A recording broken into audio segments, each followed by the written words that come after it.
மார்த்தாளை போல ஆண்டவர் சமூகத்தில் இருக்கக்கூடிய தேவ பிள்ளையோடு கர்த்தர் பேசுகிற வார்த்தை ரோமருக்கு நிருபம் 15:1.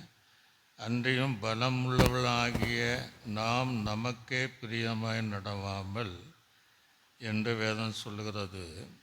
இந்த உலகத்தில் அநேகரை நீங்கள் பார்த்தீங்கன்னா பலமுள்ளவளாக இருந்தாலும் தங்களுக்கு தாங்களே பிரியமாய் நடந்து கொள்கிறவர்கள் நிறைய பேர் இருக்கிறாங்க. நிறைய பேர் உலகத்துக்கு பிரியமாய் வாழ்கிறவர் இருக்கிறாங்க.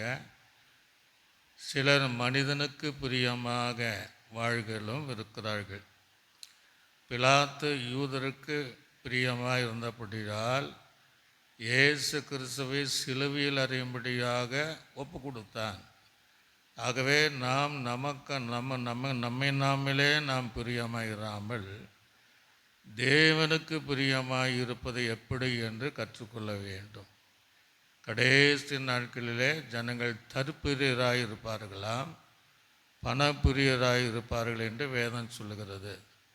ஆகவே நாமே பிரியப்படுத்தாமல் மற்றவர்களுக்கு பிரியமாக நடக்காமல் தேவனுக்கு பிரியமானவனாக தானியேலை போல 3 வேளை ஜெபம் பண்ணும்போது மிகவும் பிரியமானவன் என்று பெயர் எடுத்ததை போல நீங்கள் உலகத்தில் ஒரு வேளை பிரியமானவன் என்று பெயர் எடுக்கலைனாலும் தேவனிடத்தில் நீங்கள் பிரியமானவன் என்ற பெயர் எடுப்பதற்கு நமக்கு நாமே பிரியமாய் நடக்காமல் தேவனுக்கு பிரியமாக நடப்பதற்கு நீங்கள் ஏனோக்கு தேவனுக்கு பிரியமாக இருந்தான்.